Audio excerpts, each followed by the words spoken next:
completed all the concepts in vectors, but we just want to keep a couple of sessions for discussing questions and doubts and things like that. So today's session, I will be doing some sort of practice questions, as well as we will be discussing the worksheet 7, of course. But I want to start by a quick recap of the concepts that we discussed in the last lecture. So that was mainly to do with the cross product.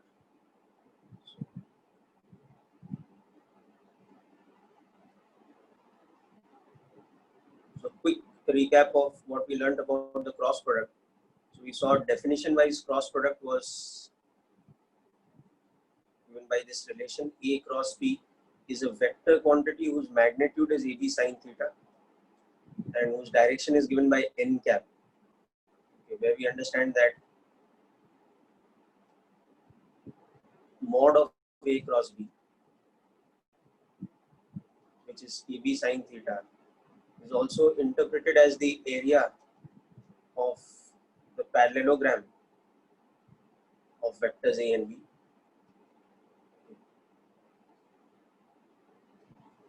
Then we saw that n cap is the unit vector perpendicular to the plane of A and B.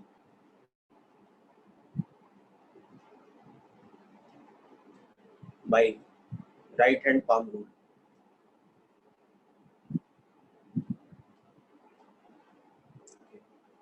And we most importantly saw that we can also calculate A cross B in component form by using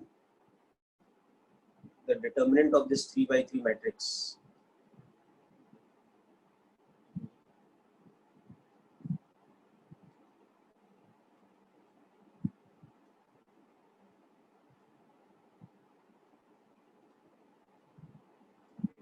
Which further becomes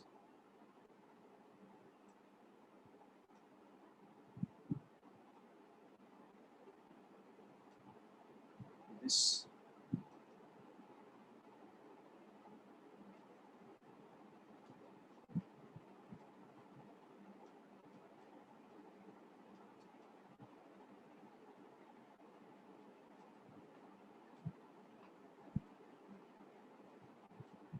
Which further reduces out to be this.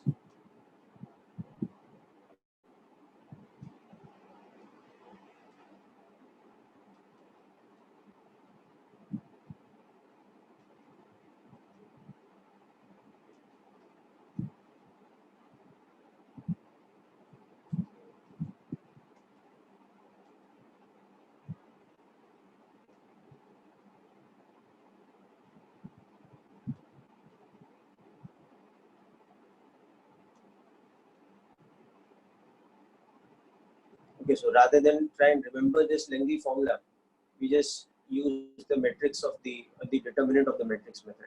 So this was the the usable formula from last time, okay, apart from a lot of properties and things we saw. So as I said, let's start with some revision questions.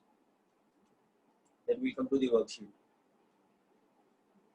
The revision questions, I want to look at not only the cross product concept, but combining it with other concepts that we've learned.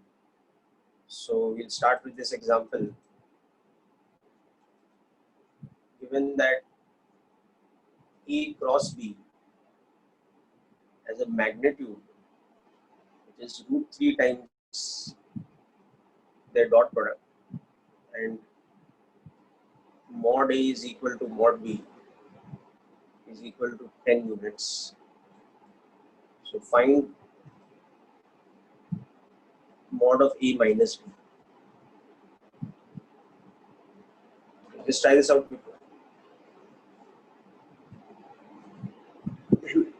Try out this question, everyone. Quickly work out the answer for me.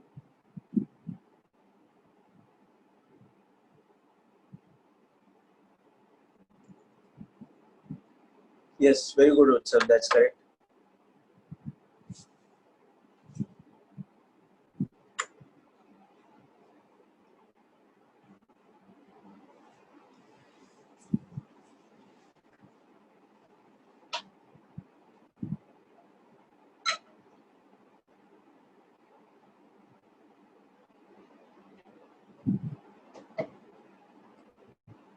Yes, Siddhi correct. Very good. Aman correct.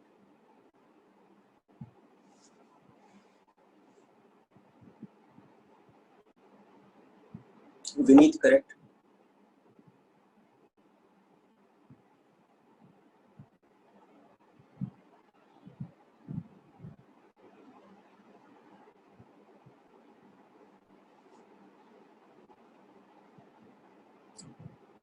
Dharmil, check your calculation. And Jaival correct.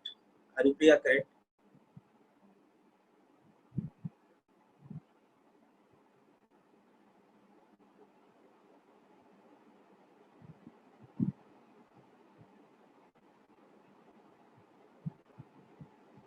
Uday correct. Arnav correct.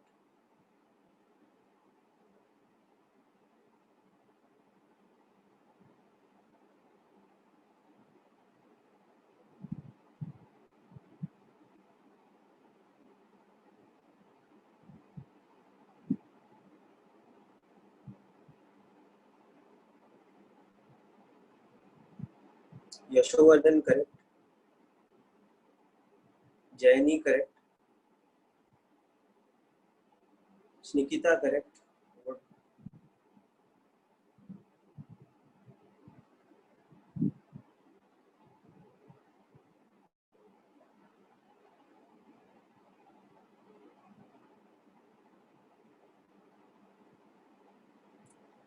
Okay, so let me just work out the basic concept here. So given that E cross D has a magnitude equal to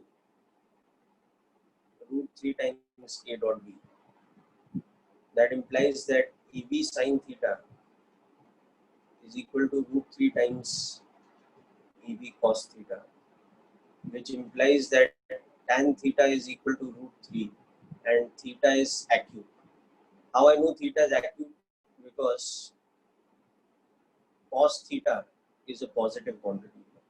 How I know cos theta is positive? Because I know A dot B is positive.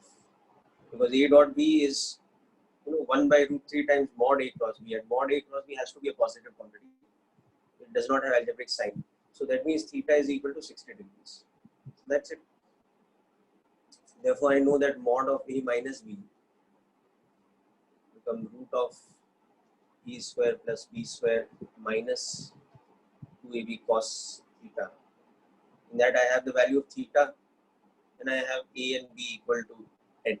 So substitute these and you will get mod of A minus B as 10.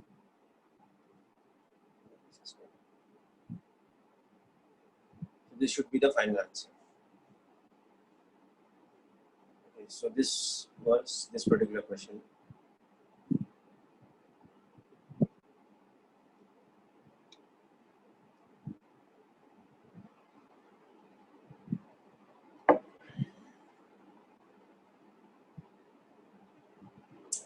Okay, next up, we are going to look at a question and go back and understand the concept of projections once more through this question. Okay. So next up, for this example, vector E is 2I cap plus J cap minus K cap, and vector B is I cap plus 2J cap plus K cap. So we have to find, first of all, this quantity, that is the projection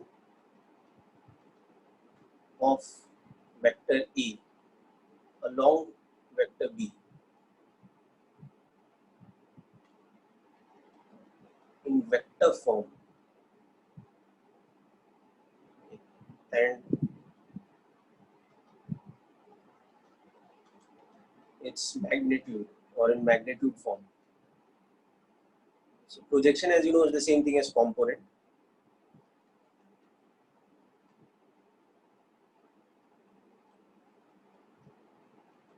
Projection component of vector E perpendicular to vector B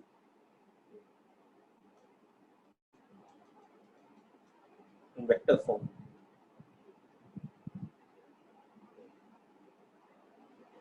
And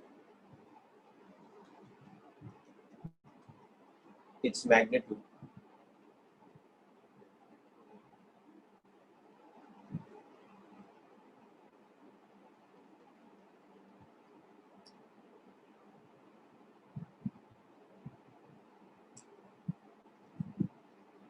Find a vector C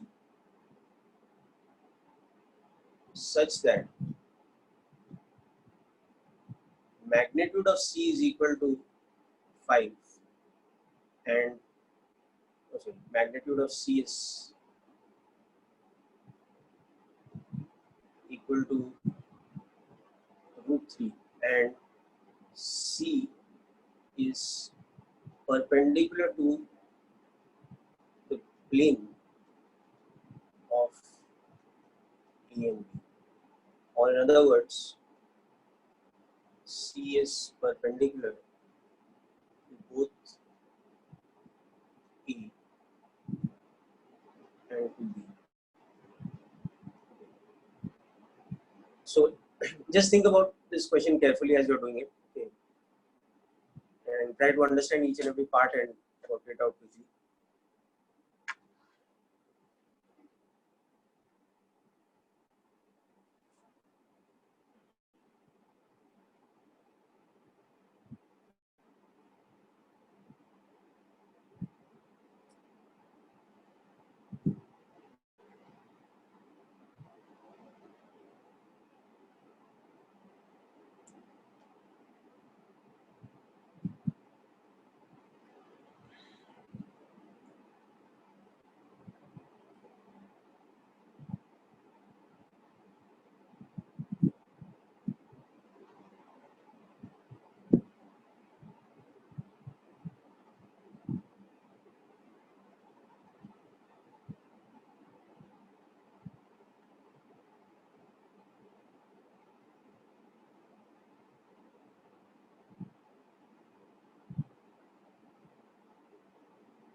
Okay, so let me just give you a quick reminder of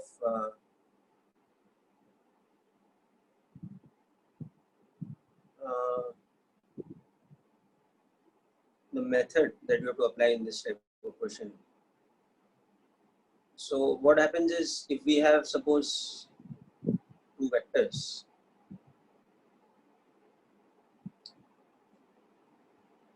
A and B, like this, even though they are three-dimensional, we can always draw the two vectors in relation to each other. You can see that the vectors are not collinear. Okay, that you can clearly see here. So they will be making some non-zero angle between them. Okay. And we need not draw the XYZ axis. So therefore, two vectors which are non-collinear, they always form a plane. So that is this plane over here. Now, if we drop a perpendicular from A's head onto B, okay, and we also draw the line perpendicular to B in this plane, in this 2D plane formed by A and B. So we draw this line and drop another perpendicular here. So then this component is the parallel component.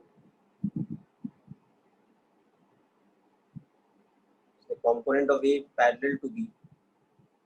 So this we can call A parallel, like this, and this component will become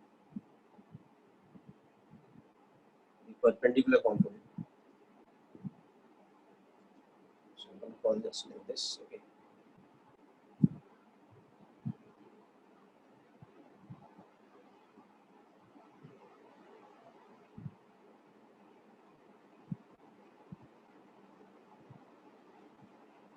This is along that perpendicular direction. So this angle is 90 degrees. Okay. So now you'll recall that the way of calculating this is that E parallel has a magnitude of A cos theta, and E parallel as a vector has a direction along B, or you can say B cap, which is the vector B divided by mod B. So this quantity is the unit vector along the vector B. So therefore, we can write A parallel as a vector quantity as its magnitude A cos theta into B cap. Becomes this quantity, where of course we understand E cos theta can be calculated very easily by this formula. Okay. And of course, B cap is nothing but the vector B divided by its magnitude. So this is a concept now that we want to apply to the earlier question. So Dhruv, just check your calculation once. Maybe you made some mistake with the calculation. So you have to apply this to this vector now. Okay. So in this particular case, our vector E is 2I cap plus J cap minus K cap, and our vector B is I cap plus 2J cap plus K cap. So just apply this over here.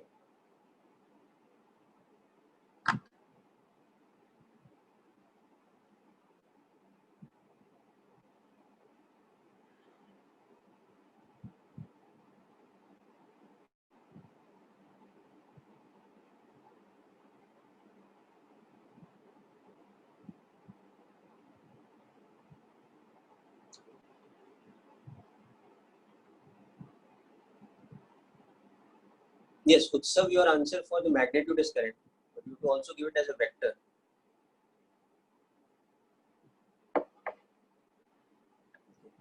So let us now do the calculation of this thing. Yes, Aditya, correct with the magnitude. So from these two, we can see now that E dot B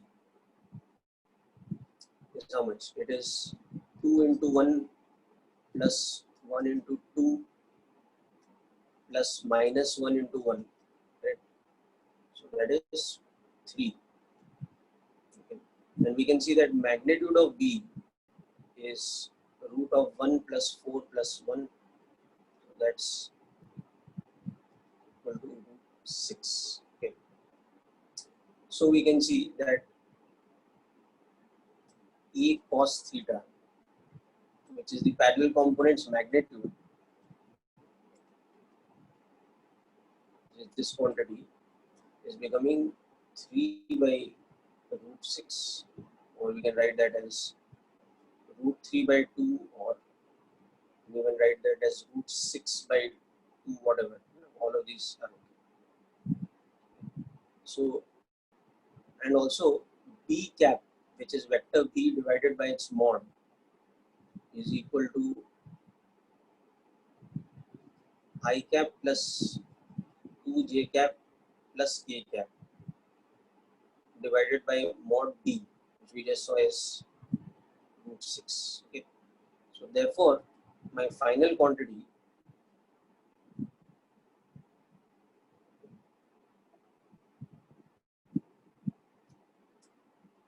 this thing is A cos theta B cap. So this will become A cos theta was root 3 by 2, and B cap we just saw was I cap plus 2J cap plus K cap by root 6. You can see this is root 3 by 2 into 1 by root 6 into this. Okay. So that can be further simplified, and you will see that this will become 1 by 2 into I cap plus 2J cap plus K cap. Or we can express this as I cap by 2 plus j cap plus k cap by 2, whichever. So this, okay. So this becomes the answer to the first parts as a vector, and as a magnitude it's already given above. Okay, good Aditya, you got it correct.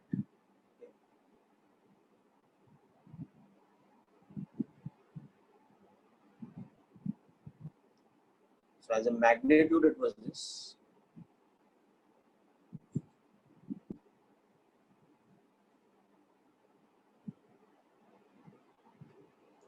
You want to rationalize the denominator.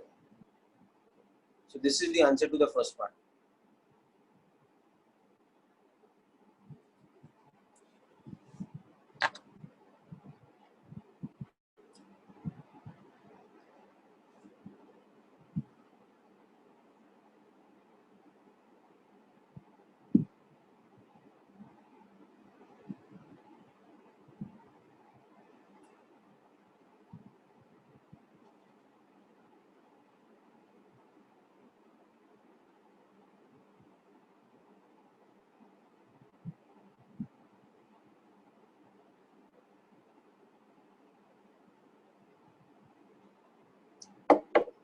Yeah. So this was the method that we used for the first part. Okay, this.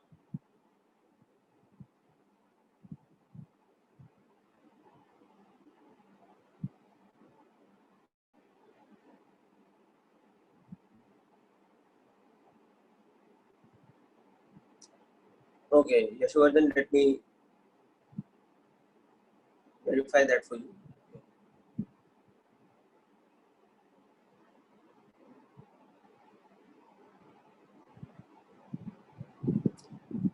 Okay, now next up we'll see that for the perpendicular component,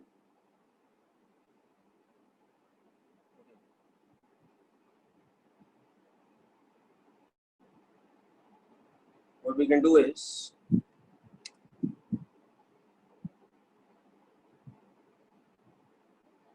the easiest thing to do for the perpendicular component here is to use a vector relationship between the three quantities.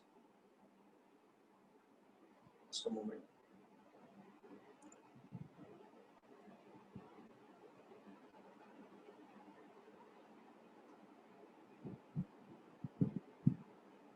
Yeah. So let's use a vector relationship between these quantities.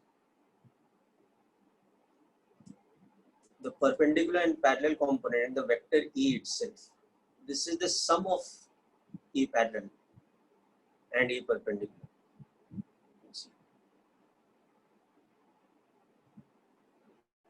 If I was using the magnitudes, then of course it would be this because they are perpendicular. So if I'm talking about the magnitudes, I can use this. But since here I want it as a vector, I can use this more convenient. Okay.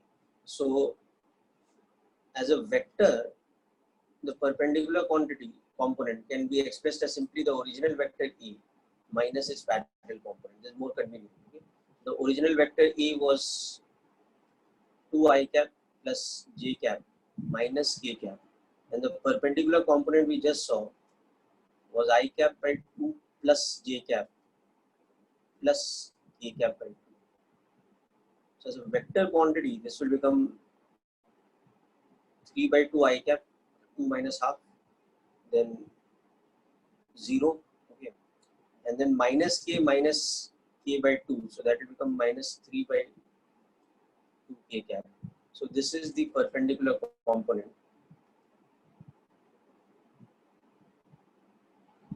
as a vector quantity, okay, and its magnitude we can just calculate like this.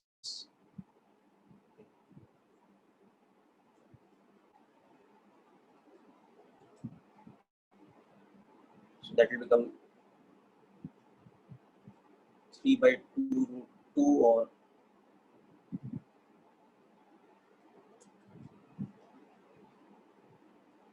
3 by root 2.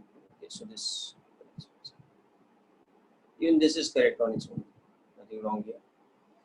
So this is the method, the concept that we can use for the perpendicular component. Correct, Jayabal? Okay. Okay, Dhruv, good to know. Your answer was correct. Good.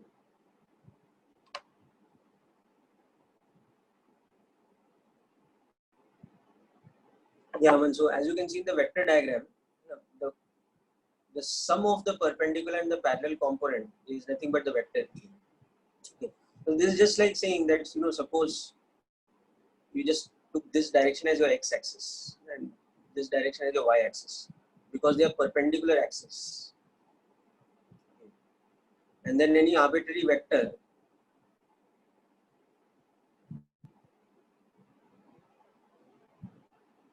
A, suppose you broke it into these components, where as a magnitude this was Ax, but as a vector it is Ax I cap. Similarly, as a magnitude this is Ay, but as a vector it is Ay j cap. Okay. Just like here, the relationship between the vector A and its components, if we write it in vector form, it is Ax I cap plus Ay j cap. And if we write it in magnitude form, it is square root of Ax square plus Ay square, because they are mutually perpendicular components. Okay, so just like that over here, we are doing that to the parallel and perpendicular component. So this relationship is working here. Just you imagine this is like your x-axis, so this becomes like your y-axis because they are perpendicular.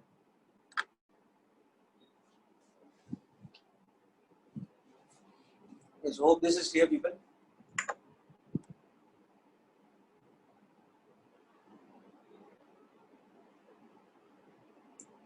Okay, so that's it. Now we have got these things. Now before we come to the third part, okay, good, Ashmi. I just want you to understand some special relationship of this perpendicular vector. Okay, so we have solved the second part, there's no problem. But now just to understand a few things. Okay, so this E perpendicular component is, first of all, it is perpendicular to B. Look in the diagram, it should be perpendicular to B. Okay. So let's just check that point. Okay, so check E perpendicular is 3 by 2 I cap minus 3 by 2 J cap, and B as a vector was, what was it, I cap plus 2 J cap plus K cap, right? So I cap plus 2 J cap plus K cap. So you can see over here that E perpendicular's dot product with B is 0. So that checks out. So we have not made any mistake in our analysis. Okay, this point checks out.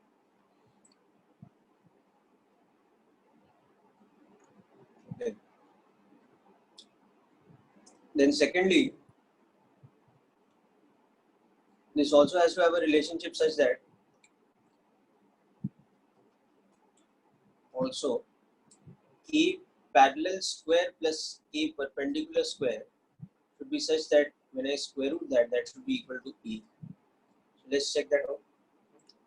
So E parallel was root 3 by 2. Okay. And A perpendicular we just saw is 3 by root 2. Okay. So E parallel square plus E perpendicular square is 3 by 2 plus 9 by 2, so that's 12 by 2 or 6. Okay. So square root of E parallel square plus E perpendicular square is root 6, and the vector E was 2 I cap plus J cap minus K cap. So the magnitude of E was square root of 6. So you see again that also works out. So this is also correct. And of course, it should be such that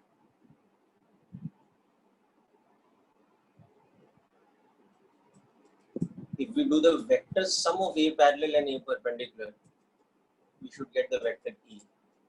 So let's quickly check that out also. This was I cap by 2 plus j cap plus k cap by 2, and E perpendicular we just saw is 3 by 2 I cap minus 3 by 2 j cap. So we can see that this is half plus 3 by 2, so that's 2, then 1 plus 0, so that's 1, and half minus 3 by 2, so that's minus 1. So that is equal to the correct quantity, which is vector E. Okay, so you can see that all 3 points check out in our final answer, which means that we have not made any mistake. So this is not necessary for solving the question. Obviously, we finished the question, okay.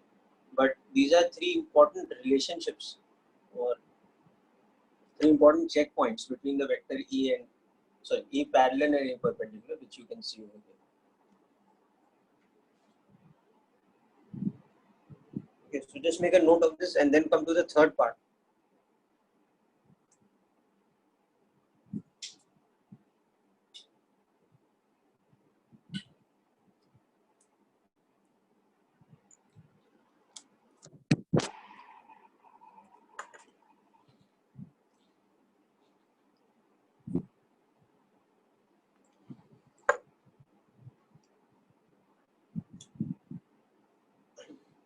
Right, so for the third part, I want you to think carefully about what that vector C is. It is perpendicular to the plane of A and B, and it has a magnitude which is given to you. So what kind of relationship in terms of vector operation, what kind of relationship we'll use to find the vector C?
Yeah, so coming back to this, vector C का क्या relationship है इन दोनों के साथ? It is perpendicular to both of them.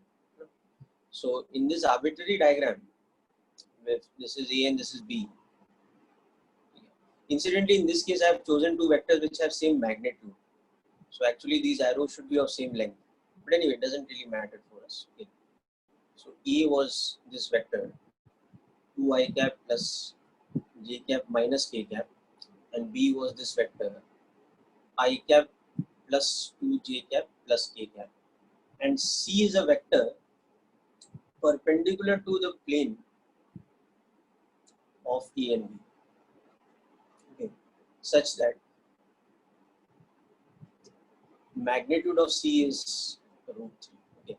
Now that's a very interesting thing here. So in this diagram, where does vector C lie? It is either coming out of the plane or going into the plane. Okay. So C is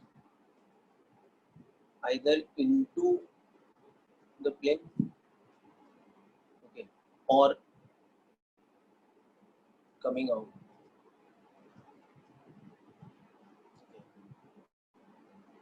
okay, of the plane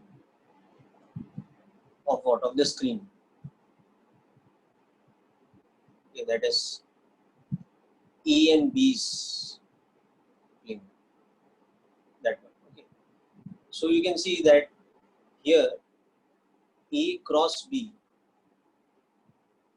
is into the plane, okay, and B cross A is coming out of the plane. Okay.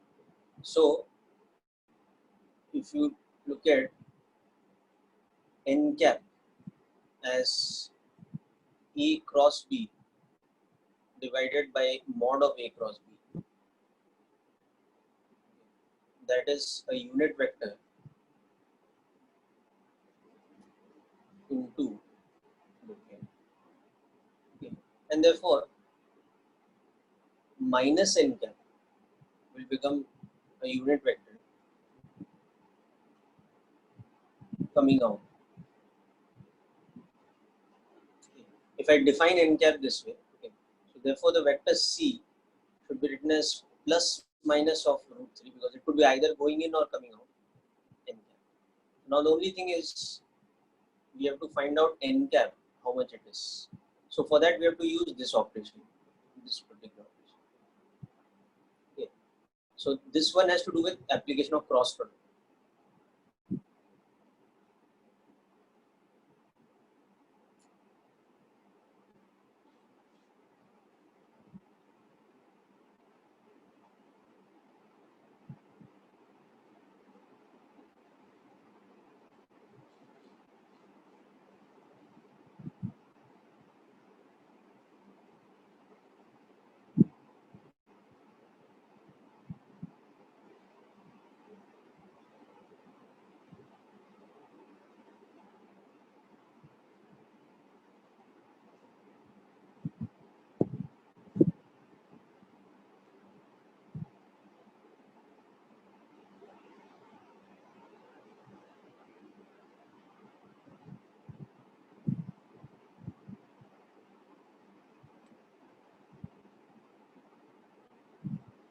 Yeah, Utsav, I think your answer is correct.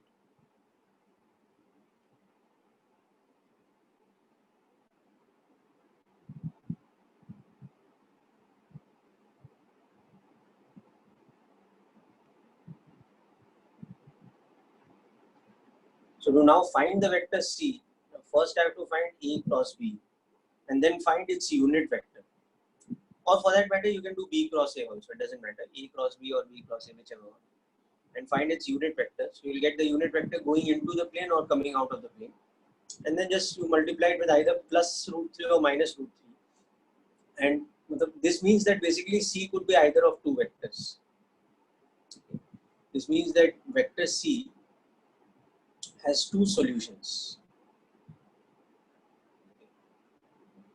It could be root 3 into n cap or minus root 3 into n cap.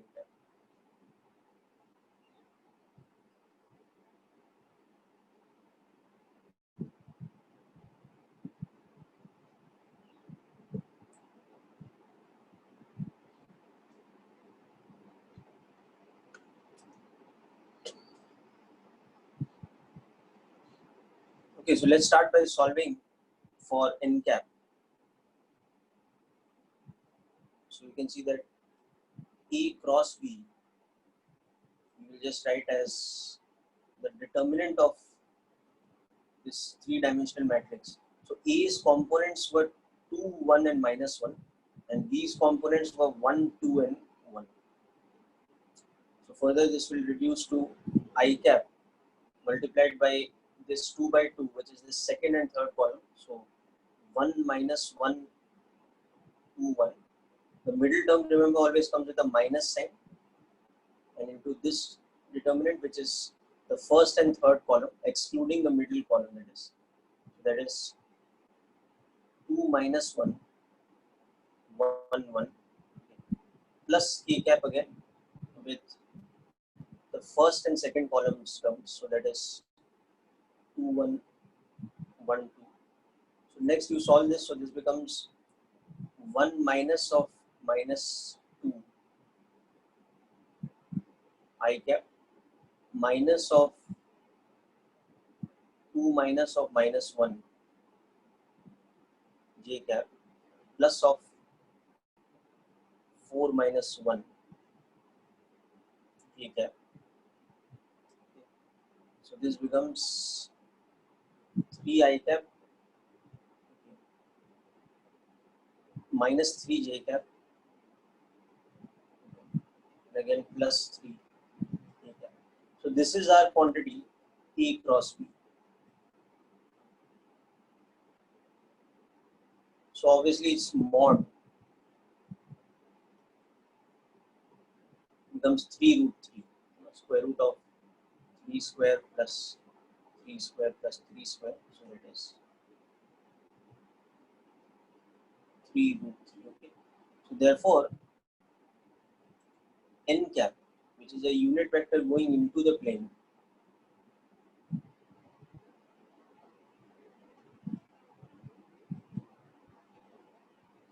will become this vector with the cross product divided by its magnitude, which we saw as 3 root 3. So n cap becomes I cap minus J cap plus K cap, whole thing divided by root 3. Or you can also express it as I cap by root 3 minus J cap by root 3 plus K cap by root 3, whatever. So this is the important thing for us. This is n cap. So this is a unit vector into the plane, and therefore perpendicular to both A and B. So therefore now our vector C will become either plus or minus of root 3 n cap. So C will become plus or minus two options of I cap minus J cap. So this is our final answer for the vector C.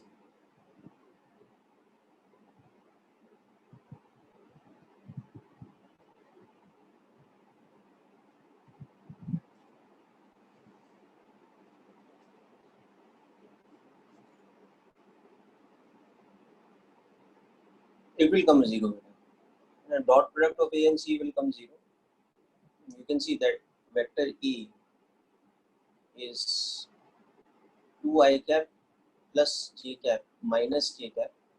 Vector B is I cap plus 2J cap plus K cap. Okay.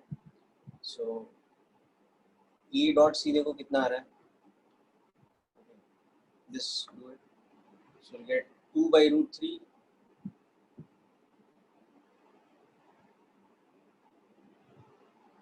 okay, minus 1 by root 3 minus 1 by root 3. So that's coming 0. That's 0. And B dot C is 1 by root 3 minus 2 by root 3 plus 1 by root 3. So that is also coming 0. Okay, so that's all right.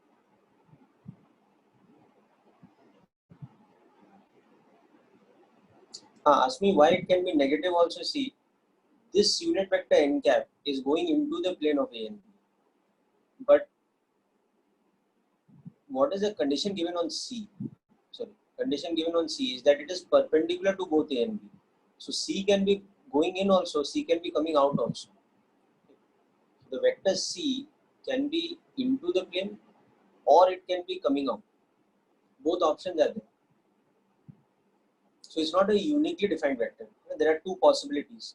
One is a vector of root 3 going into this plane. Another vector is a possibility of root 3 coming out of the plane. So n cap is now which unit vector? N cap is a unit vector. N cap is the unit vector into the plane.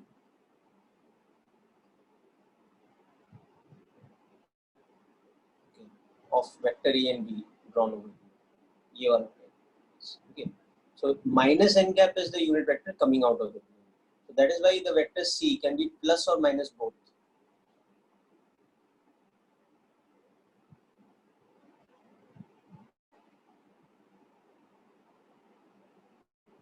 I'm not equating with n capital. Root 3 se multiply here. So now this vector C, you can see it has that property. Okay, so it has a property that C is perpendicular to the plane of vector A and B. Okay. And that you can check by doing this dot product also. You can check with this also. And mod C is equal to root 3. So whether you take the plus sign here or minus sign here, both those vectors have that property. And that dot product with A will be 0. The dot product with B will be 0.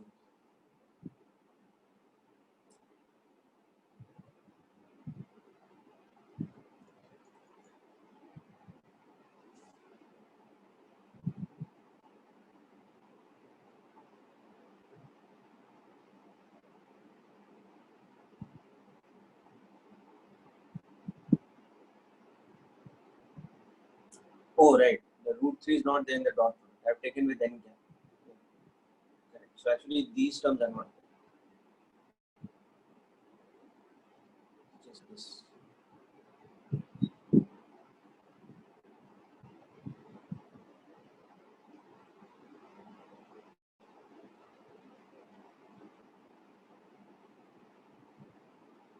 Yeah, sure. Then we'll do assignment discussion. Don't worry.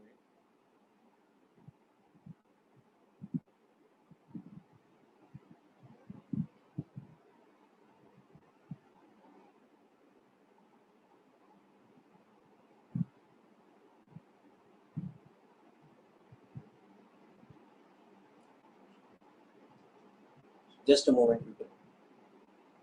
So hope this question is fully clear.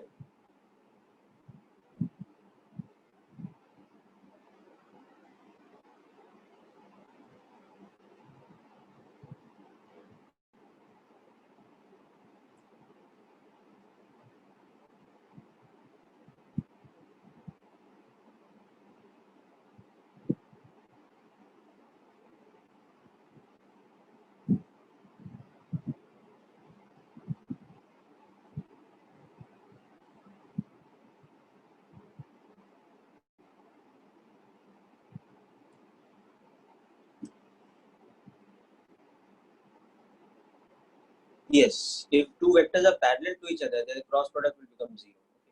So for example, you can see like this, that if I have a vector E, let's take the same one before, 2i cap plus j cap minus k cap, and I have some other vector, let's say D, which is parallel to E. Okay. So that means D will be equal to some positive quantity into E, where n is positive, or I have D anti-parallel to E. So then D would be equal to some m times A, but this m would be a negative quantity. So in both cases, vector D you can see would be n times 2i cap plus j cap minus k cap, where n could be positive or negative. So accordingly, D is what we call collinear to E. So in this case, what would happen is, if this is your vector D, this is your vector E, then your vector D could be either like this or like this, whatever be the case. So in this case, what would happen to A cross D? It would be 0, which you can check. Just take whatever components of A, these components would be n times AX, n times AY, n times AZ. So when you work it out, you can see that each of these will be 0 I cap plus 0 J cap plus 0 K cap. It would have to be a null vector. Or geometrically, you can understand why it will happen. Okay, because this thing would imply that theta is either 0 or 180 degrees. and this vector. Okay.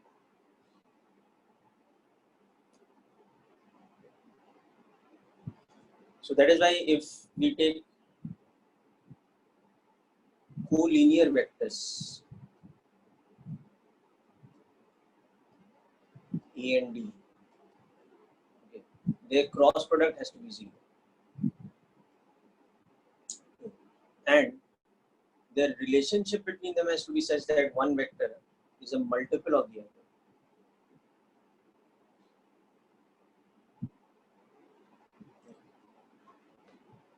So that is the relationship of collinear vectors. Okay, so now let us come to our this thing, worksheet discussion.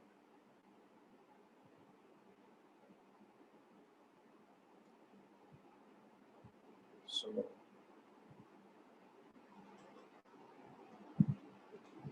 worksheet 7. Let's come to this. Okay, so just open your worksheet and go through question number 1. We'll quickly discuss. Okay.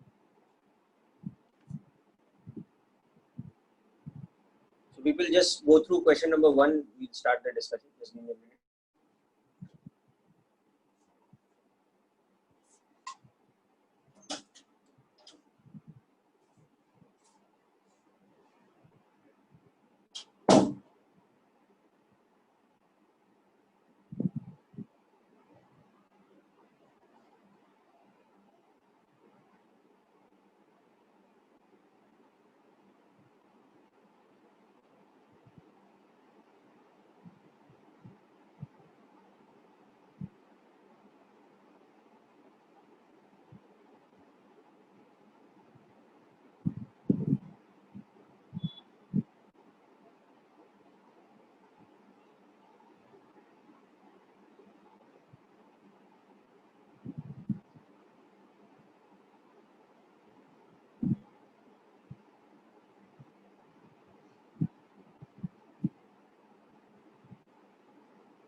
Okay, people. So in worksheet 1, question 1, it is like this, that 2 points are given to you, A and B, okay, and a particle or a body moves at uniform velocity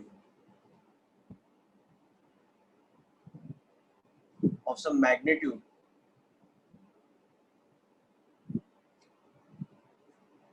V from A to B. So you have to express its velocity as a vector quantity, okay, where the 2 points are given in terms of coordinates. Let's say x1, y1, z1, and x2, y2, z2. So what you have to understand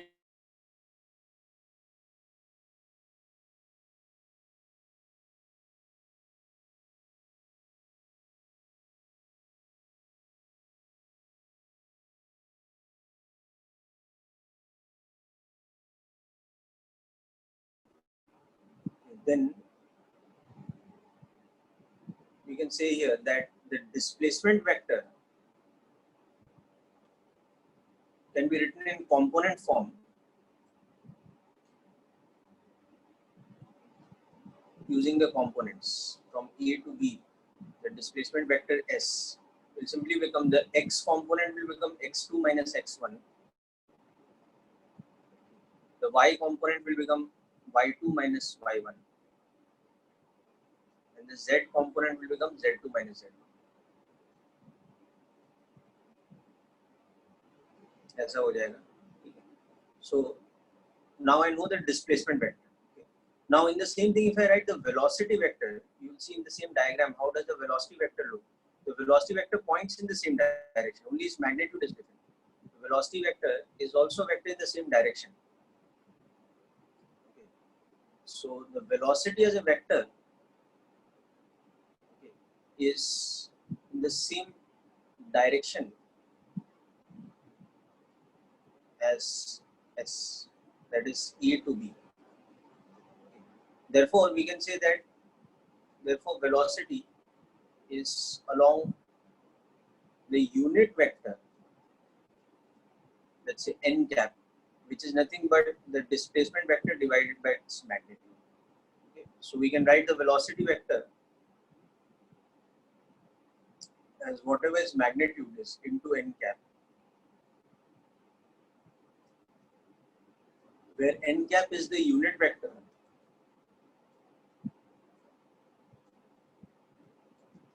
along AB or along the displacement. So therefore, n cap is nothing but vector S divided by its mod.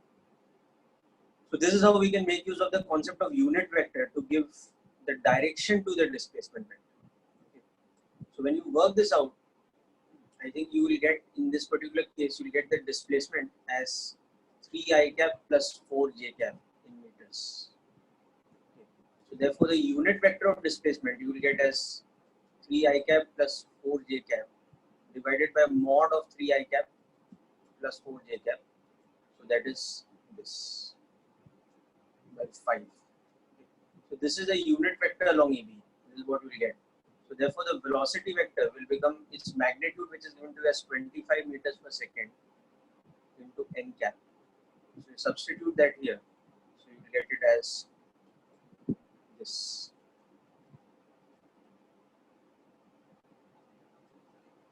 You get it as 15 I cap plus 20 j cap in meters per second. Okay. Just use the coordinates which are given in the question, and you will get this.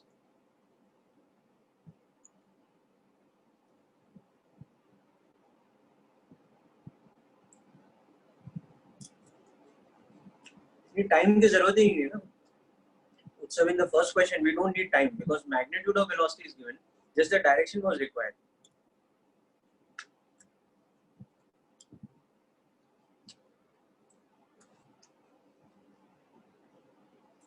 Yes, Chinmay, I will tell you about the next chapter we'll do in the end of the lecture. Okay. And I'm coming to the other questions also. People just be a little patient. I'm discussing all the questions that particularly that students have asked for discussion.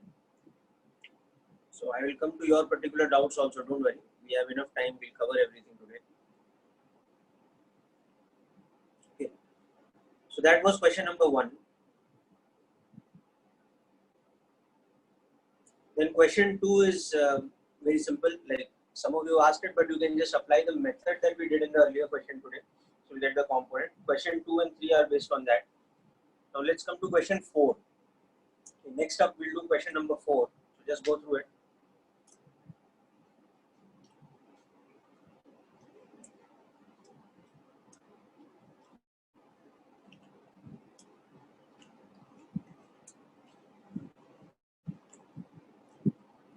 Yeah, Ashmi, I will give time for discussion of module questions also. Don't worry.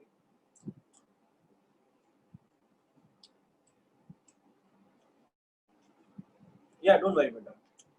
Whatever number of doubts there are in module also, we'll keep time. We'll discuss on that.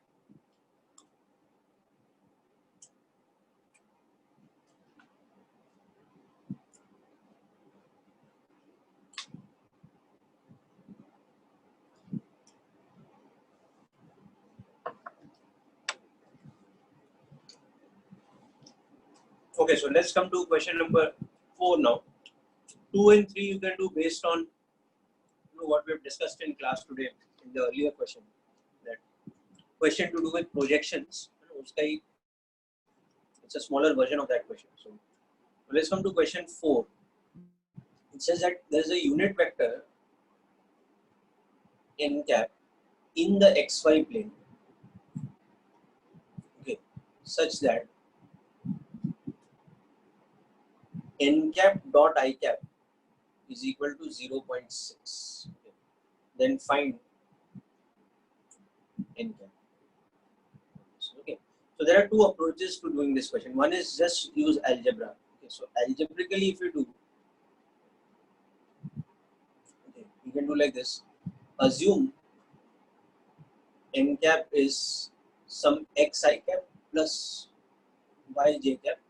So now I know that mod of n cap should be unity. So that tells me that the root of x square plus y square should be unity, or x square plus y square should be equal to 1. So that's equation 1, and it is such that n cap dot I cap should be 0.6.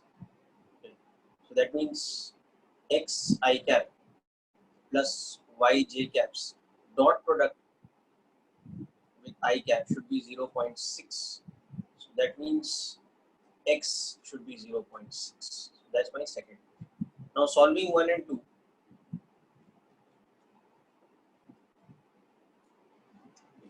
So we'll get x square plus y square is equal to 1. That's equation 1. And x is equal to 0.6. That's equation 2. So substitute this here. So we'll get the relation that 0.6 whole square plus y square is 1. So y square will come as 1 minus 0.36 or 0.64.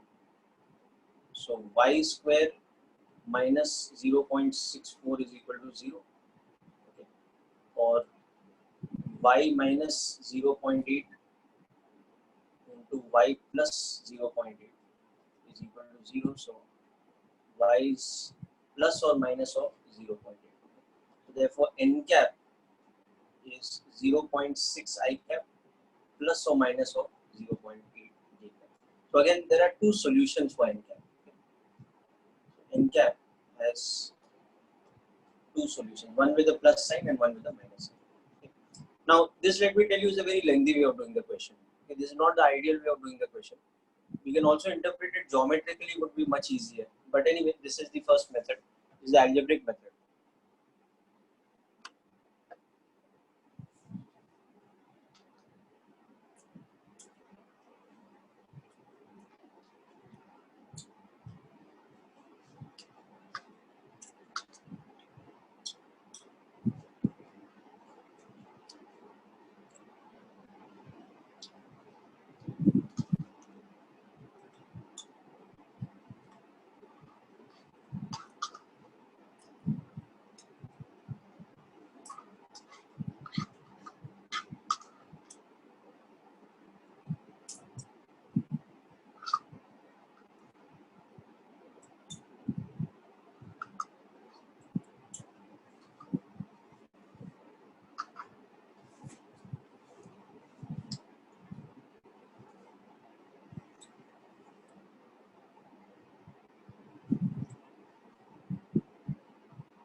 Okay, so hope this is clear.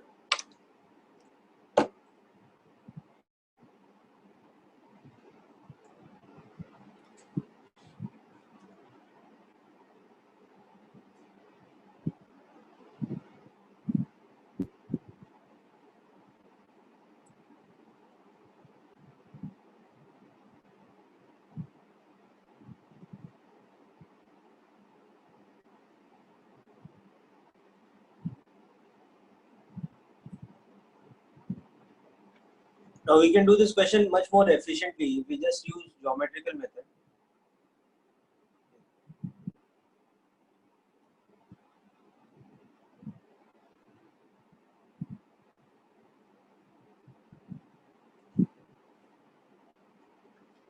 So you can just interpret it much more simply. That first of all is given to us that the vector n cap is a unit vector in the xy plane. So whatever we are doing, it's restricted to 2D. So always geometry is a possibility. So let's say n cap is just some arbitrary unit vector like this.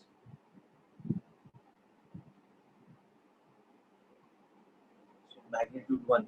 Now such that it's given to us that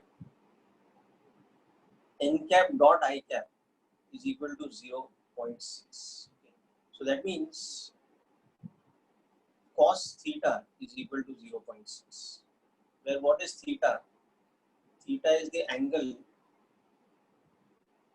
of n cap with respect to positive x-axis. So in my diagram here, theta is this particular angle. Theta is this angle. Okay. So that basically means that cos theta is 0.6, so that is 3 by 5. So that basically means that theta could be what, 53 degrees or minus 53 degrees. Okay, it could be in quadrant 1 or in quadrant 4. Okay, so those are the two possibilities. Okay. So that means my n cap could be like this also. This could be one solution of n cap, and my n cap could be like this also. This could be another solution of n cap. So what would be n cap? It would be cos theta I cap plus sin theta j cap. Where you substitute this. So you can see that n cap would be 0.6 I cap plus or minus 0.8, because cos of minus 53 degrees is equal to cos 53 degrees is equal to 3 by 5 or 0.6.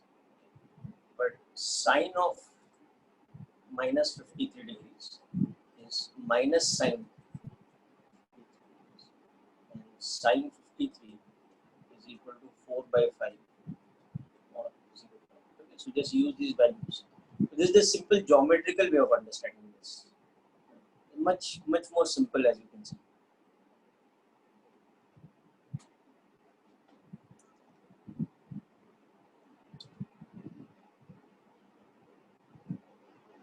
Yes. Okay, so this 53 degrees minus 53 is the same as 307 degrees. So cos is positive, that's why its x component is positive. Both these vectors that I've drawn, you can see they're having positive x component, but accordingly one is in first quadrant, so y component is positive, the other is in second quadrant. So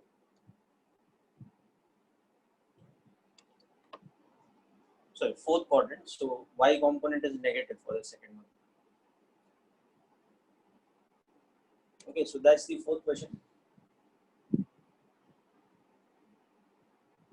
Now let's quickly come to the fifth question. So fifth question is comparatively easy again. Just one thing I wanted to clarify about the language of the question. In fifth question, actually, you should just make a small correction. It should be mod of A is equal to mod of B is equal to mod of A plus B by root 3. Unfortunately, those mod signs are missing in my worksheet. It should be like this. Okay. And from this now we have to find A dot B. Okay. So it's very simple now. You can interpret this like this, that mod of A plus B is 10 root 3, where A is equal to B is equal to 10. This is what it means. Okay. So there you are. Very simple. Root of 10 square plus 10 square plus 2 into 10 square into cos theta is equal to 10 root 3. So solving this, you will get cos theta as half, or theta is equal to 60 degrees, and then put that back here. So you will get E dot B as 10 into 10 into half. So get this as 50. So that is the solution of the fifth question.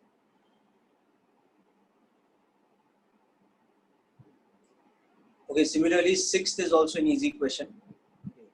In sixth question, it is given to you that E dot B is equal to mod of A cross B, which simply means that tan theta is equal to 1.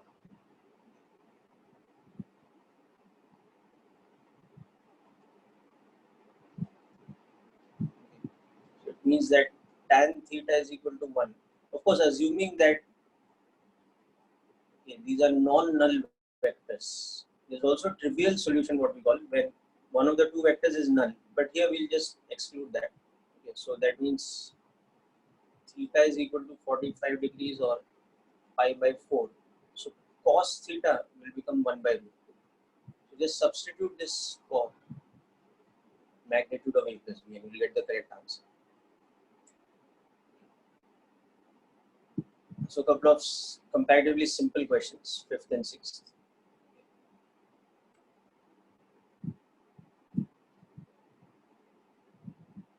Now seventh question, just mark there is an answer key change. It should be C. It should be, the option should be C for Calcutta or C for CAT. Okay. Because it will be half of the cross product's magnitude. The area of the triangle formed by A and B will be half the cross product's magnitude.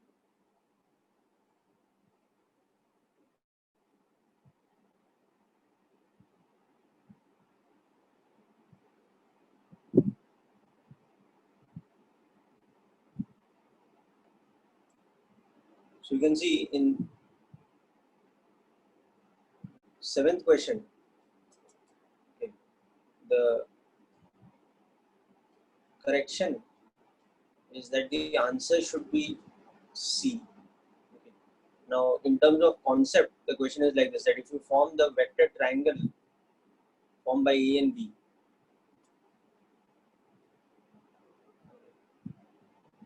where this angle is theta, this triangle's area,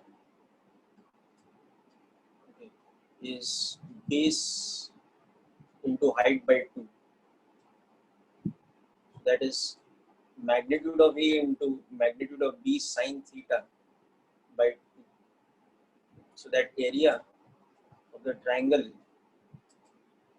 is AB sine theta by 2, or half of mod of A cross B. Or you can also see that if you have drawn the vector parallelogram, it's just having double of that area. It's half the area of parallelogram formed by that. So anyway, you just calculate the cross product. Okay. Calculate this, and then from that you calculate the mod of A cross B, and then you just apply. Area of triangle is mod of A cross B by 2. So in this case, you will get the cross product as root 3 by 2. Sorry, you will get the cross product as 3 root 2. Its magnitude will become like this.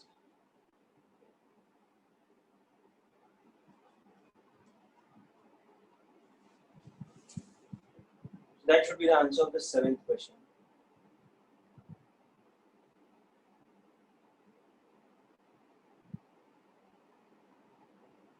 Okay.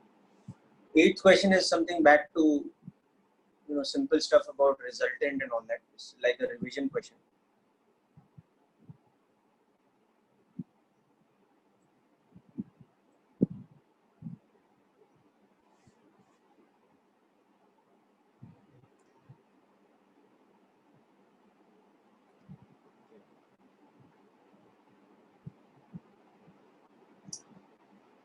All right, so question 8. Now it's like this. Okay, we have forces of magnitude. So let's say F1 has a magnitude P and F2 has a magnitude P root 3, such that as vectors they are perpendicular to each other. So the resultant makes an angle. So therefore say resultant of F1 plus F2 makes theta with respect to F1. We have to find theta. So it's very simple. You can just do this as component algebra. You interpret that F1 is along your x-axis and F2 is along your y-axis. So we can write the F1 as Pi cap, and this is root 3p. So our F2 will become root 3p j cap. Okay.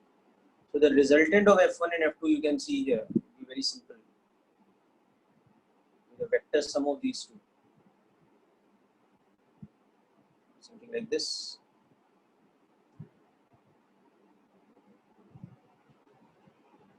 So this is the angle now you have to find. So the resultant is Pi cap plus P root 3 j cap. Therefore, theta is tan inverse of root 3. So that is 60 degrees. Nothing simpler than this question.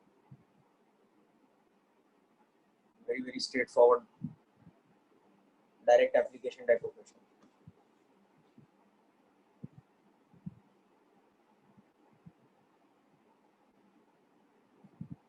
Okay, and question 9 is the same as question 1. Question 9. E to B, you have to find the displacement.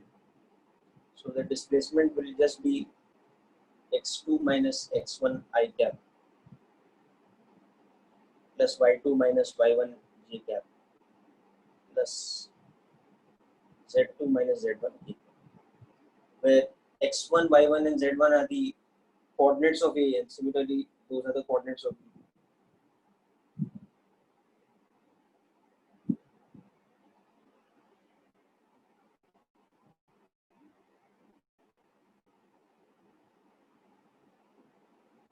Okay. Now 10th question is about perpendicularity condition.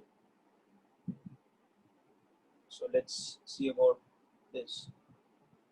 Question 10. Vectors A and B given to us. So perpendicularity condition, as usual, we use the dot product. Okay? So A has an unknown component x.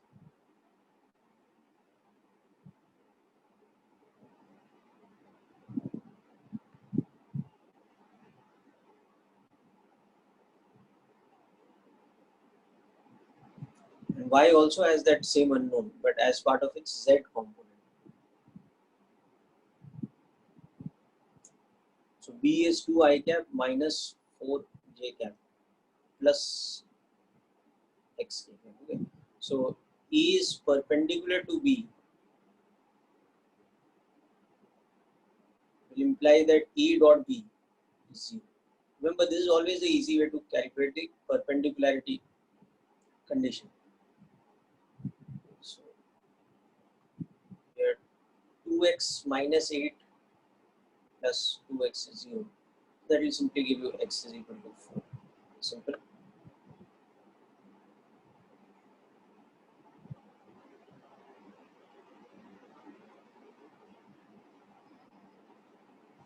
Oh, sorry. X will come out to be 2. My mistake. Yes. 4x is equal to 8. So x will come out to be 2. Correct. Thank you, guys. Okay. Alright. Now let's come to 11th question. So in question 11, I want to discuss a little bit in detail. If vectors A and B are given parallel or collinear, how we interpret that. So let's just discuss the method in detail, then we'll come to the exact question.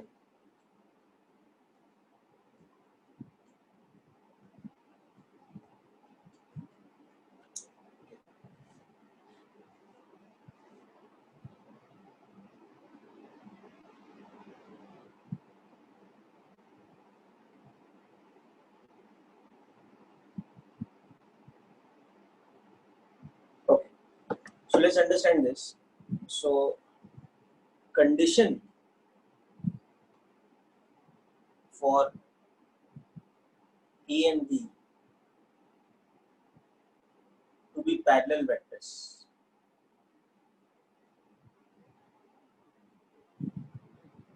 So if they are parallel vectors, one thing we can see is that geometrically they should look something like this. Doesn't matter which one has a longer magnitude.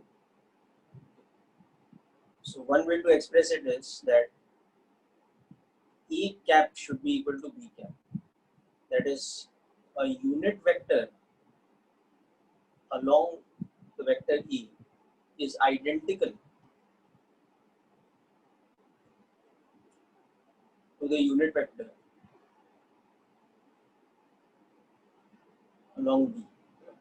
If I just make a unit vector along A, that is E cap, and a unit vector along B, they should be the same vector actually. So in other words, vector E divided by mod A should be equal to vector B divided by mod A. Okay. Now, how do we solve this for a numerical thing given? So you can see that Ex I cap plus Ay j cap plus Az k cap divided by its own magnitude is equal to Bx I cap plus By j cap plus Bz k cap divided by its own magnitude, where of course we know that E is equal to this and B is equal to this. So we can check this, but there's an even simpler way of understanding this, because we can simplify this further. So we can say that this implies that there are actually three conditions. Ex upon E should be equal to Bx upon B, and Ey upon A should be equal to By upon B. And another condition is there now, that Ez upon E should be equal to Bz upon B. That's the third condition. Or if you solve these three, you can also see that Ex upon Bx should be equal to Ey upon By should be equal to Ez upon Bz, which should be equal to E by B. Okay. So in other words, Ex upon Bx should be equal to Ay upon By, should be equal to Az upon Bz, and that ratio should be a positive quantity. So this is the simplest way of getting a direct formula. Okay. This is the condition. Yes, we can solve by that also. Okay. This is the condition for parallel vectors. So this is the simplest method, if you ask me, of understanding two vectors parallel condition. Without getting into cross product and all that, this is the simplest way of understanding two vectors having a parallel condition. Okay. Just make a note of this first, people, because this is like a theorem now, and you can understand the logic of this theorem.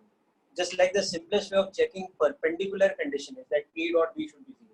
Like that, the simplest way of checking parallel condition is that Ex upon Bx should be equal to Ay upon By. Should be equal to Az upon Bz, which should be a positive quantity.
Okay, so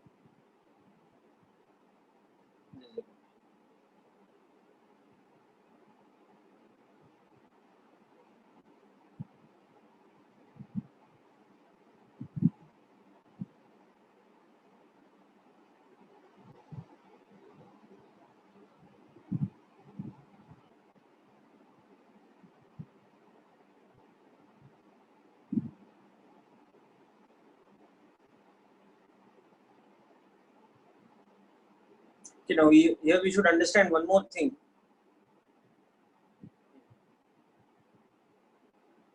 that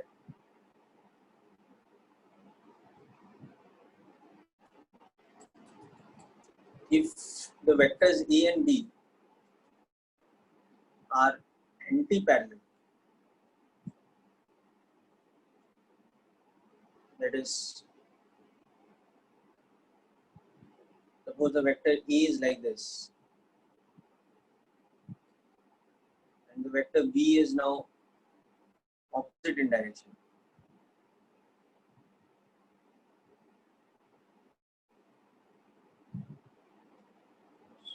B is like this. Okay, so in this case, what will happen? If you look at A cap, if you look at B cap, they have this relationship. It is minus of B cap. So in other words,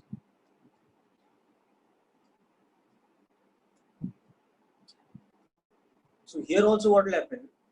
Ax upon Bx will be equal to Ay upon By, will be equal to Az upon Bz. Okay, but that will be equal to minus of A by B. So it will be a negative quantity. So this becomes a condition for anti-parallel. This is the condition for anti-parallel vectors. Now that's the problem with the cross product thing. Cross product is zero for both parallel as well as anti-parallel. So how do you understand whether they are parallel or anti-parallel? Okay, it is using this.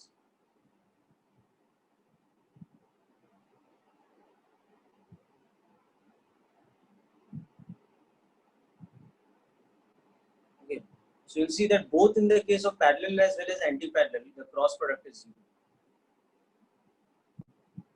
But how do we understand whether it is parallel or anti-parallel? The ratio of the x and y and z component should be equal, and that equal quantity should be positive if it's parallel, and it should be negative if it is anti-parallel.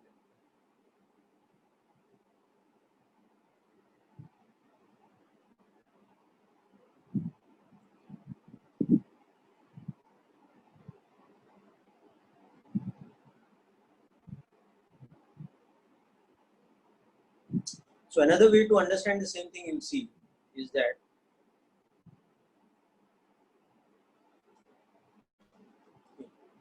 if the vector B is equal to some scalar into the vector A, where n is positive, okay, that automatically means that B is parallel to E. Now apply this condition so you'll understand.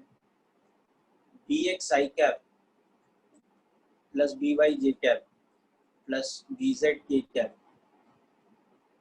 is equal to some positive quantity into the same thing for E. Ex plus Ay plus Ez. So you can see from here that Ax upon Bx is equal to Ay upon By is equal to Az upon Bz is equal to 1 by n, which is a positive quantity. This is the condition for parallel. Similarly, if we are talking about anti-parallel, then B should be equal to m times A, where m is a negative quantity for anti-parallel. So solving the same thing, you will see that this ratio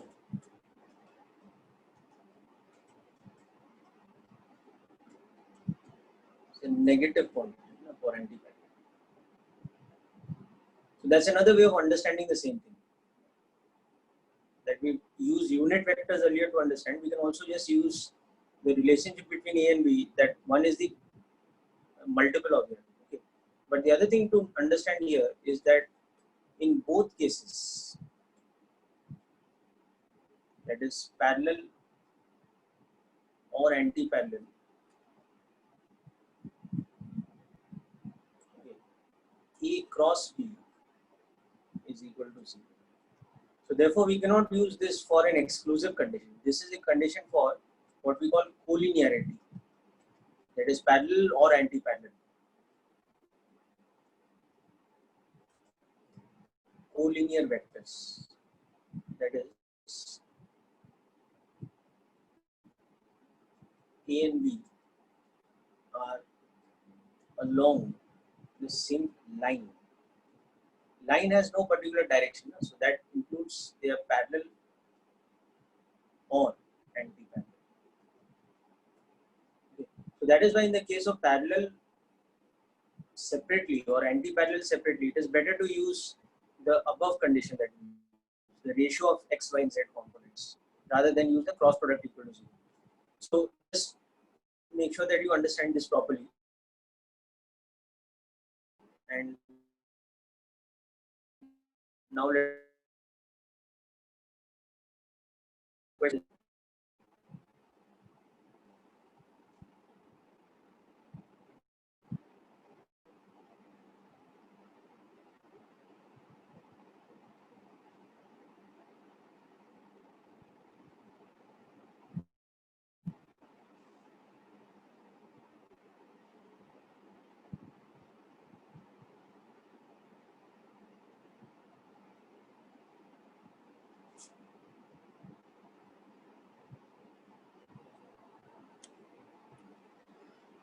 Okay, people, so hope this is clear.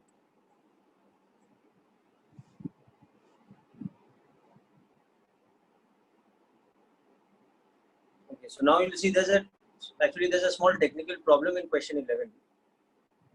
In question 11, the two vectors given cannot be parallel. There can be a condition for them to be anti-parallel, but they cannot be parallel because their y components are having a negative ratio. You can see this is 2j cap xi cap plus 2j cap plus 2k cap, and the vector v is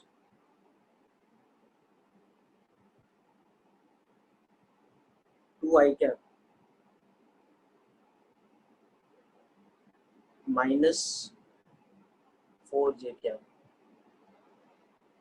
plus yk cap. Okay, so you can see that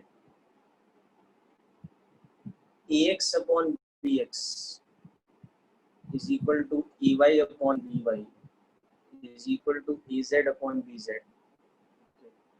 This is the collinear condition. Okay. And further, if this is positive or this is negative, they are parallel or anti-parallel. Okay. So just change the language of the question to collinear from parallel, because they cannot be collinear. You can see that whatever the value of x and y you take, this ratio is negative. So this ratio should become minus half. So that means it is anti-parallel. So if x is equal to minus 1 and y is equal to minus 4, then E and B are collinear, that's okay. But they are not parallel. They are collinear in such a way that they are anti-parallel. So just change the language of the question from parallel to collinear in this particular case. Okay. Or if the question had asked for parallel condition, you can see that it cannot be parallel. They can only be anti-parallel. They cannot be parallel. Okay, so people hope this question is clear fully.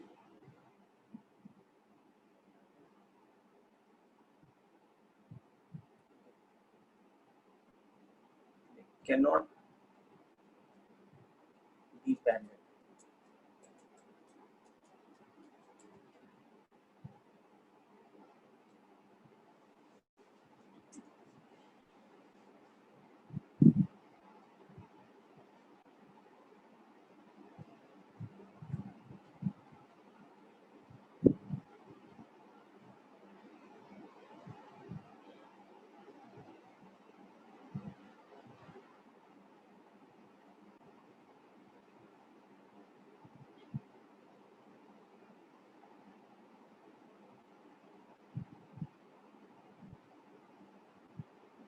No, coplanar I'm coming to it. Coplanar is the next question. Coplanar means in the same plane. So that means they are lying in the same two-dimensional plane. Collinear means either parallel or anti-parallel. Collinear means along the same line.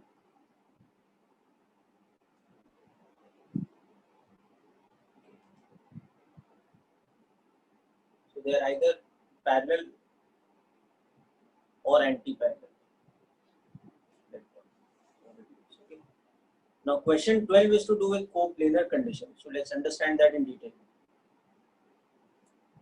So coplanar vectors. Let's understand what this term means. That means vectors lying on a common plane. And a plane is always two-dimensional. So for example, any two vectors are always coplanar. Because the two vectors could be like this. They could be non-collinear, in which case they define a unique plane.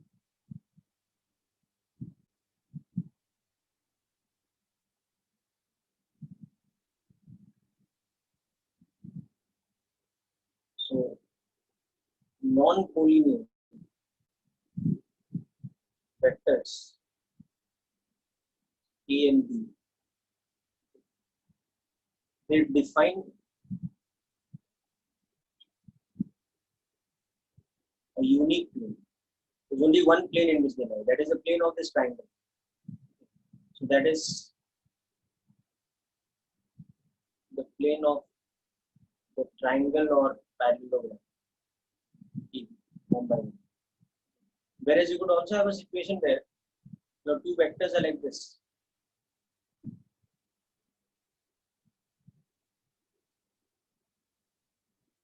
They're like this. Or they're like this. They're parallel or anti-parallel.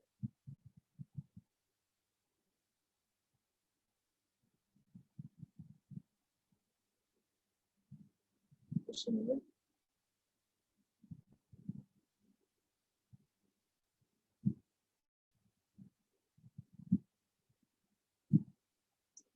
So they could also be like this. In which case, what would happen here is there are collinear vectors.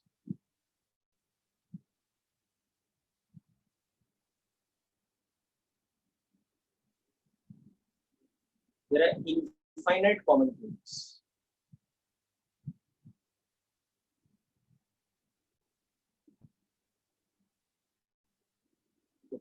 There is no unique common plane. There are infinite planes which are passing through A.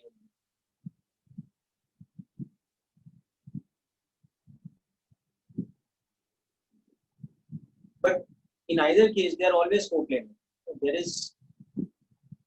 They are lying in a common plane. Just that in this case, there are infinite such common planes. In this case, there is a unique common plane. But for example, the moment we take three vectors, okay, or more, you can see that they may or may not be coplanar. You can see that they may or may not be coplanar. For example, if I have vectors T, which is x1 I cap plus y1 j cap, vectors B, which is x2 I cap plus y2 j cap. Now, if I have the vector C, which is x3 I cap plus y3 j cap, but I have the vector D, which is x4 I cap plus y4 j cap plus z4 j cap, where z4 is not equal to 0.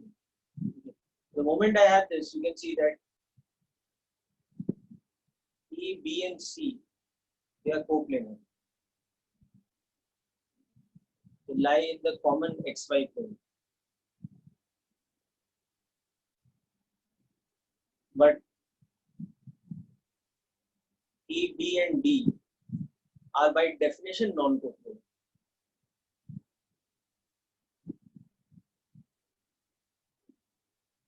Why? Because A and B lie in the XY plane and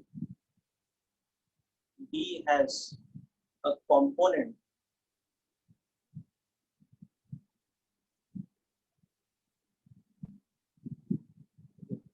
perpendicular to the XY plane, that is the Z component. So therefore, D does not lie in the plane of A and B.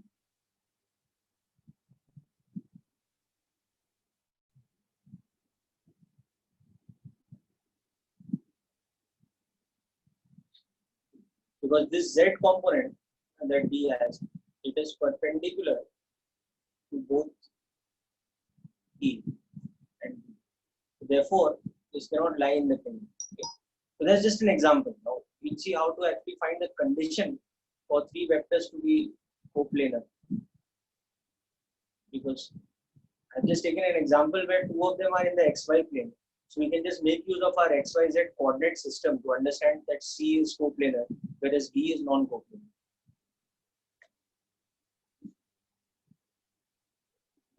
So just actually note down this whole thing.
Okay, so this is just an example of, in this particular case, we have taken A and B to be in the XY plane. So if the third vector we are comparing them with is also in the XY plane, then it is coplanar. Whereas if it has a Z component, then it becomes non-coplanar.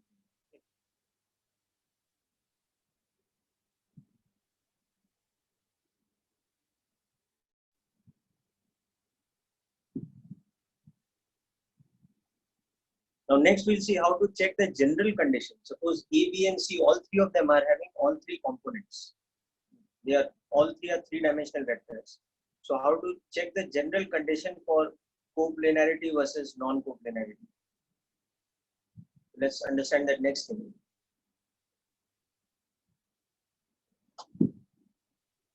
So condition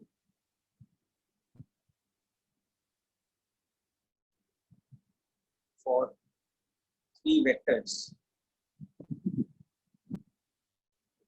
in three-dimensional component form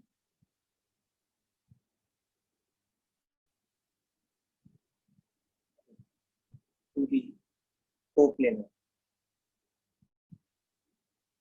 Let's understand how this works. So you just understand this logically, that suppose we have these three vectors.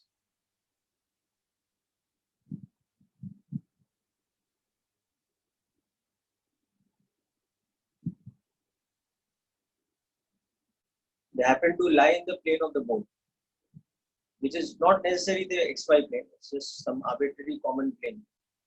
So which is why we are not going to draw the XY axis. They could be lying anywhere. So, and it's not necessary that C is perpendicular also. That's not necessary at all.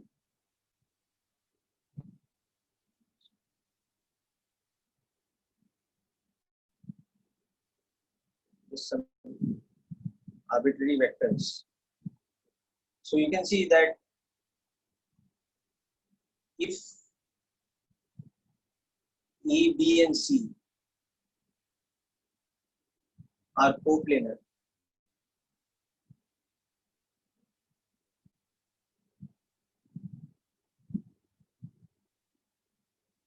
then,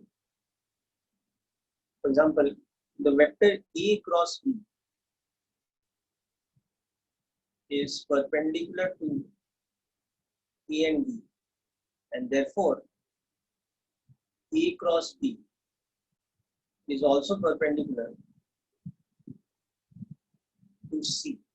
Okay, why? Because C lies in the plane of A and B.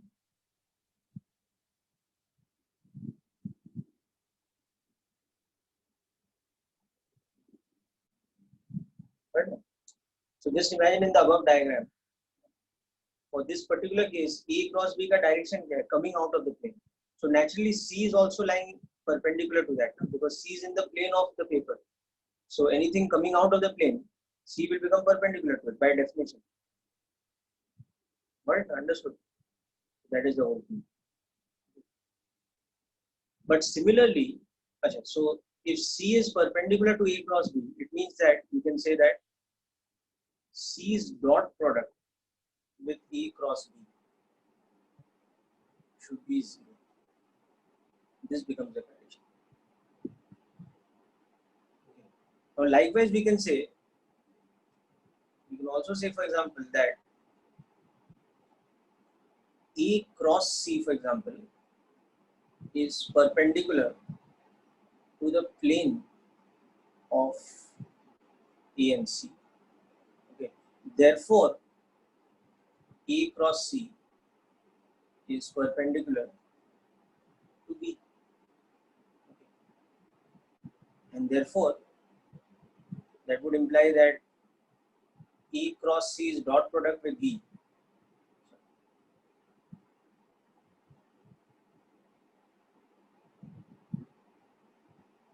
This would also be 0. So, by mistake, this should be a scalar quantity.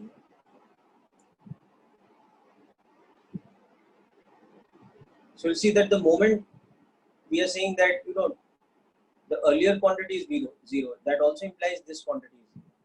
Okay. Or similarly,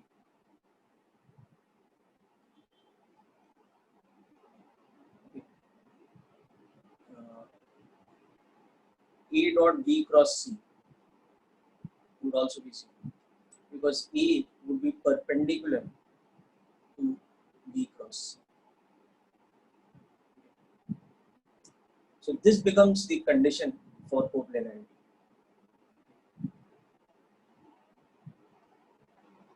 So just understand this logic first, then we'll discuss how to solve this in a given question.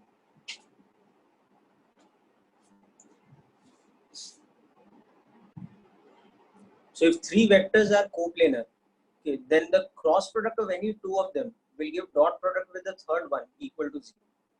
Okay. So coplanar vectors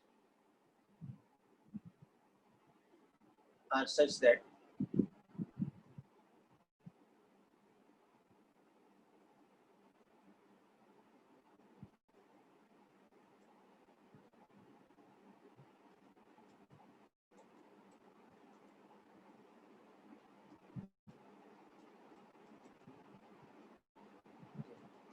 what happens is this implies this, it implies this. Okay, so basically check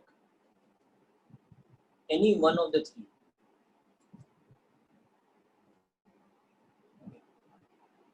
If equal to 0, that means it becomes coplanar.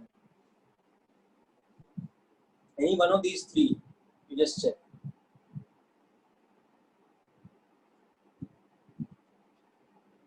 Because one condition implies the other and the third implies the second.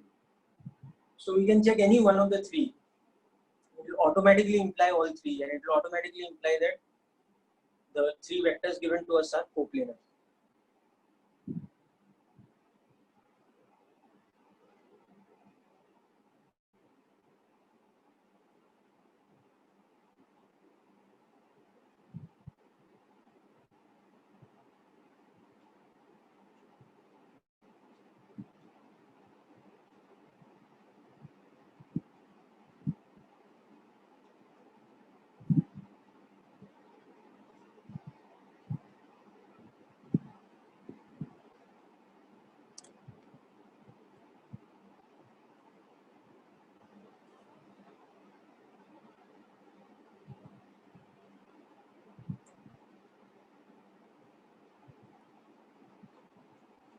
Okay, so for example, in the 12th question,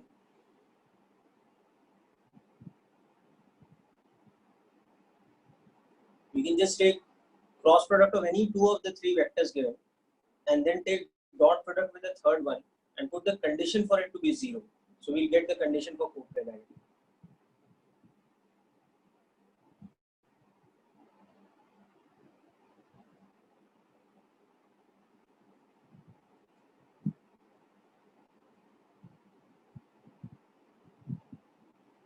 So in question 12,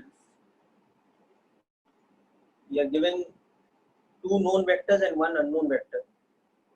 So E is given to us, let's say, as 2, 3, minus 2. So 2i cap plus 3j cap minus 2k cap. B is the unknown vector with one component unknown. So it is having components 5, n, and 1.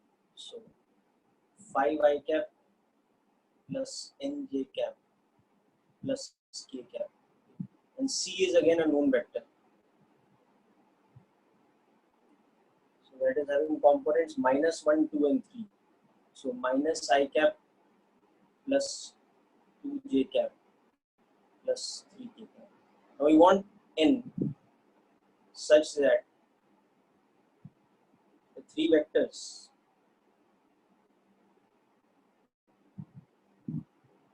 are coplanar. So what we have to do here is that we have to check E dot B cross C is 0, okay, or B dot A cross C is 0, or C dot A cross B is 0. Okay. Any one of these three will be enough. Any one is enough to check. Okay. So which one will be easier here? This one will be easier because A and C are known. Okay. So why this one is easy to check is because A and C are known vectors. B is the unknown vector. So let's check that. Okay. So let's check this. B dot A cross C is equal to 0. So n is how much? Let's check that. Okay. So for that, first let's calculate A cross C. So A cross C will be let's put the components of A and C. A's components are 2, 3 and minus 2, and C's components are minus 1, 2 and 3. So let's work that out next.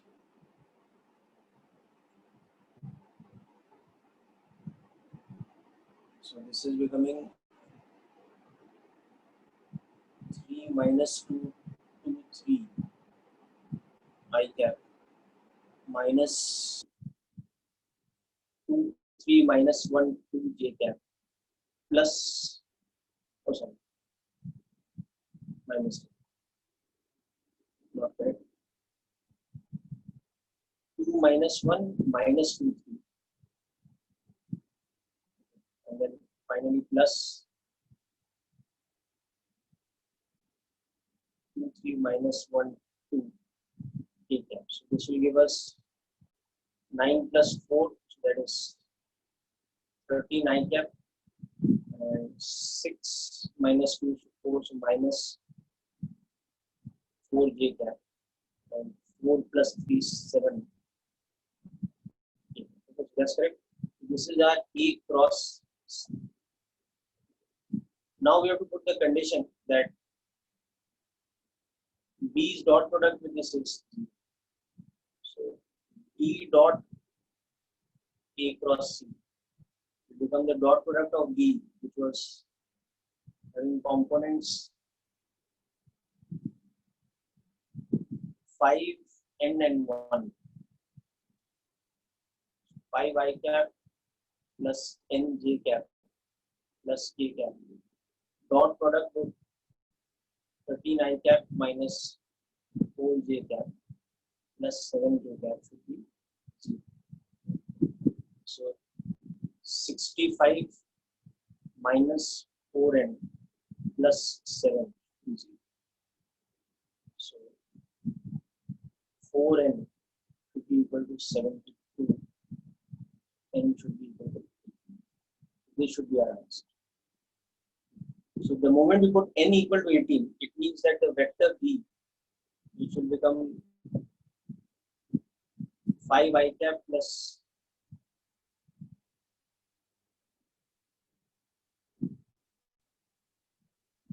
18 j cap plus k cap, is coplanar to A and C. So you can check that whether you take B dot A cross C or A dot B cross C or C dot A cross B, all three will come out to be 0. You can check that later also, that one of the three will imply the other two automatically. Alright, so that is the full working of this question. Number 12.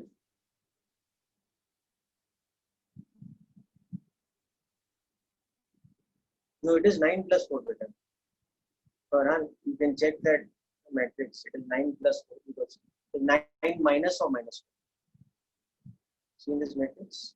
It is 9 minus or minus 4. That's why it's 13.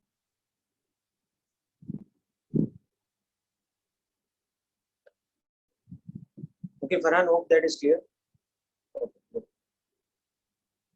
Okay, so people, that brings us to a conclusion of today's lecture. Do question 13, 14, 15 yourself. You should be able to do on your own, not too much difficulty. Okay. Drop me a message or ask me a doubt if you have difficulty with this. Also, now concentrate on completing assignment, exercise 1 and 2 from your module. Try to complete all the questions of exercise 1 and 2 from the module of vectors this week. Okay. And also next week we'll be doing some specific problems in the module and some more revision questions. So one more lecture in vectors, and after that the next chapter we'll be doing will be Newton's laws. Okay, I'll help you out as well. Okay, so next session we'll be starting Newton's laws of motion. We'll be getting a module for that also. Okay, yes, so then just drop me a message. I will send you the module on that. Just drop me a WhatsApp message. I will send you the module PDF on that.